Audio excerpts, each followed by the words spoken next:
പ്രതിസന്ധിയിൽ DGCA ഉത്തരവ് പൂർണ്ണമായും മരവിപ്പിച്ചിട്ടില്ലെന്ന് വ്യോമയാന മന്ത്രാലയ വൃത്തങ്ങൾ. പൈലറ്റുമാരുടെ ഡ്യൂട്ടി സമയവുമായി ബന്ധപ്പെട്ട ഇൻഡിഗോയ്ക്ക് ഭാഗികമായ ഇളവുകൾ മാത്രമാണ് നൽകുക. ചില വ്യവസ്ഥകൾ മാത്രമാണ് മരവിപ്പിച്ചത്. രാത്രി ഡ്യൂട്ടി, രാത്രി ലാൻഡിംഗ് എന്നിവയിൽ ഇൻഡിഗോയ്ക്ക് മാത്രമാകും ഫെബ്രുവരി 10 വരെ ഇളവ്. കേന്ദ്രത്തിന്റെ ഉന്നതതല അന്വേഷണ സമിതി 15 ദിവസത്തിനുള്ളിൽ റിപ്പോർട്ട് നൽകണം.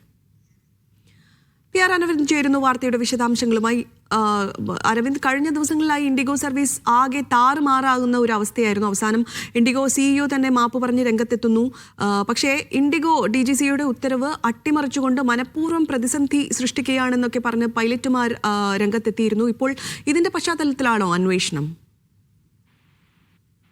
എന്തായാലും ഇന്ത്യയുടെ ഭാഗത്തുനിന്ന് ഉണ്ടായ അലംഭാവമാണ് മൊത്തത്തിലൊരു സർവീസുകൾ തടസ്സപ്പെടുത്താൻ കാരണമെന്നതാണ് ഒരു വിലയിരുത്തലുള്ളത്. എന്തായാലും DGCA ഇതുമായി ബന്ധപ്പെട്ട പരിശോധനയ്ക്കെല്ലാം വേണ്ടി ഒരു അന്വേഷണ സമിതി രൂപീകരിച്ചിട്ടുണ്ട്. ആ പരിശോധനയ്ക്ക് ശേഷമായിരിക്കും ഇതുമായി ബന്ധപ്പെട്ട തുടർ നടപടികൾ DGCAയുടെ ഭാഗത്തുനിന്ന് ഉണ്ടാവുക. എന്തായാലും കഴിഞ്ഞ ദിവസം മുൻപുണ്ടായ ചട്ടങ്ങളിൽ, ചില നിയമങ്ങളിൽ ചില മാറ്റങ്ങൾ കേന്ദ്ര സർക്കാർ വരുത്തിയിരുന്നു. പക്ഷെ അത് ഇൻഡിഗോയ്ക്ക് മാത്രമായി ചില മാറ്റങ്ങൾ വരുത്തിയെന്നതാണ് ഇപ്പോൾ ലഭിക്കുന്ന വിവരം. പുതിയ ഡ്യൂട്ടി ക്രമത്തിലെ ചില വ്യവസ്ഥകൾ മാത്രമാണ് മരവിപ്പിച്ചത്. രാത്രി ഡ്യൂട്ടി, രാത്രി ലാൻഡിംഗ് എന്നിവയിൽ ഇൻഡിഗോയ്ക്ക് മാത്രമാകും ഫെബ്രുവരി 10 വരെ ഇളവുണ്ടാവുക. അതേസമയം മറ്റു വിമാന കമ്പനികളുടെ യാതൊരു വിധ ഇളവുകളും ഉണ്ടാകില്ല എന്നതാണ് വ്യോമയാന വൃത്തങ്ങൾ വ്യക്തമാക്കുന്നത്. രാത്രി 12 മുതൽ 6 വരെയുള്ള സമയത്തെ ജോലി രാത്രി ഡ്യൂട്ടിയായി പരിഗണിക്കണമെന്ന വ്യവസ്ഥയിലാണ് ഇപ്പോൾ ഇളവ് അനുവദിച്ചിരിക്കുന്നത്. ഇന്ത്യക്ക് മാത്രം ഇത് പുലർച്ചെ 5 എന്നാക്കി 6 വരെയാണെങ്കിൽ കൂടുതൽ സർവീസുകൾ രാത്രി ഗണത്തിൽപ്പെടുത്തുകയും കൂടുതൽ നിയന്ത്രണങ്ങൾ വരികയും ചെയ്യുമായിരുന്നു.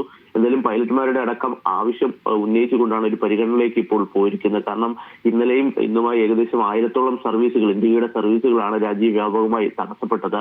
അതേസമയം കൂടുതൽ മെച്ചപ്പെട്ട സർവീസുകൾ ഇന്നു മുതൽ ഉറപ്പാക്കാൻ സാധിക്കുമെന്ന പ്രതീക്ഷയിലാണ് ഇൻഡിഗോ മുന്നോട്ട് പോകുന്നത്. കഴിഞ്ഞ ദിവസം ഇൻഡിഗോ CEO അടക്കം ഈ വിഷയത്തിൽ മാപ്പ് പറഞ്ഞ് രംഗത്ത് വരികയും ചെയ്തിരുന്നു. അരവിന്ദ്, അതേസമയം ഈ ഒരു പ്രതിസന്ധി ഘട്ടം മറ്റുള്ള എയർലൈൻസ് ഒക്കെ ദുരുപയോഗം ചെയ്യുന്ന ഒരു കാഴ്ചയൊക്കെ ഉണ്ടായിരുന്നു. എയർ ഇന്ത്യക്കൊക്കെ വൻതോതിൽ ടിക്കറ്റ് വർധനയൊക്കെ ഉണ്ടായിരുന്നു. ഈ കാര്യത്തിൽ സർക്കാർ ഒന്നും ഇടപെട്ടിരുന്നില്ല. ഈ കാര്യത്തിൽ എന്തെങ്കിലും തീരുമാനമുണ്ടാകുമോ?